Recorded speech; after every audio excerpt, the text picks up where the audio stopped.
রাজধানী ঢাকায় মশার বিস্তার সব সীমা ছাড়িয়েছে। ঢাকার মশা এখন কেবল পতঙ্গ নয়, তারা রীতিমতো একটি সংগঠিত বাহিনী, যেন আলাদা মন্ত্রণালয় খুলে ফেলেছে। নালা নর্দমা থেকে তারা ঝাঁকে ঝাঁকে যুদ্ধ বিমান বা মিসাইলের মতো ধেয়ে আসে। আগে স্কাউট দল পাঠায়, পরে মূল বাহিনী। মহানগরের অনেক এলাকায় দিনে দুপুরেও মশারি টানিয়ে ঘুমাতে হয় নগরবাসীর। এ যেন রোদেলা দুপুরে কারফিউ। মশার এমন ভয়াবহ উপদ্রবে অতিষ্ঠ নগরবাসী। আমরা জিলপাড়ায় থাই, অনেক মশা, সন্ধ্যার পরে আর মশা জ্বালায় বওয়া যায় না।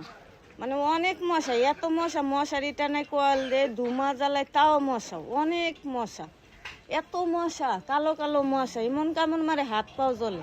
যে এই যে মশা এই যে কামড়ে ফুলে আলেছে, যে কপাল দেখছেন, মশারি লাগাইলে এবার মশা যায় না। কল তো 2-3 চললেই এবার মশা কমে না। ফ্যানও চলে, 2টা ফ্যান চলে, এবার মশা যায় না। আমাদের এলাকায় মশা অতিরিক্ত বাড়ছে। আর এখন যে নতুন সরকার আসছে, আমি আশা করব সে যেন সুন্দরভাবে উদ্যোগটা নিয়ে এর জন্য নিষ্কাশন করে। ড্রেন, ডোবা, নর্দমা পরিষ্কার না করা, খালের সংযোগ ভরাট এবং জমে থাকা পচা পানির কারণে দেশে কিউলেক্স মশা বেড়েছে বলে মত কীটতত্ত্ববিদদের। বাংলাদেশে এই সময়ে কিউলেক্স মশা প্রচুর বেড়ে গিয়েছে। আমরা মাঠ পর্যায়ে কাজ করতে গিয়ে দেখি শুধুমাত্র ঢাকা সিটি কর্পোরেশন নয়, সারা বাংলাদেশেই কিউলেক্স মশার ঘনত্ব অনেক বেড়েছে। ড্রেন বা নর্দমার পানিগুলো পচে যায় দীর্ঘ সময় বৃষ্টিপাত না থাকার কারণে।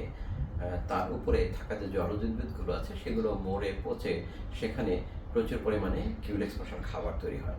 শীত পরবর্তী সময়ে যখন তাপমাত্রা বাড়ে তখন একসাথে প্রচুর পরিমাণে মশার লার্ভা হ্যাচ করে এবং সেখান থেকে পূর্ণাঙ্গ মশা জন্মায়, যেটি এখন আমরা দেখতে পাচ্ছি। মশা নিধনে সরকারের কার্যকর পদক্ষেপ চান সাধারণ মানুষ। এদিকে জনস্বাস্থ্য বিশেষজ্ঞরা বলছেন, শুধু সরকারের পদক্ষেপ না, নিজেদেরও সচেতন আর পরিষ্কার পরিচ্ছন্নতা বজায় রাখার বিকল্প নেই। মশা নিধন কার্যক্রম তারা করছে, সেটা তারা দেখভাল করছে যে কীভাবে লার্ভিসাইড নির্মূল করতে, প্রথমত লার্ভিসাইড, তারপর অ্যাডাল্টিসাইড, এরকম ভাগ করে মানে প্রি মনসুন, মনসুন, পোস্ট মনসুনে ভাগ করা আছে। সেই কাজটা তারা করছে, কিন্তু নাগরিক কিন্তু দায়িত্ববোধের জায়গাটা আছে।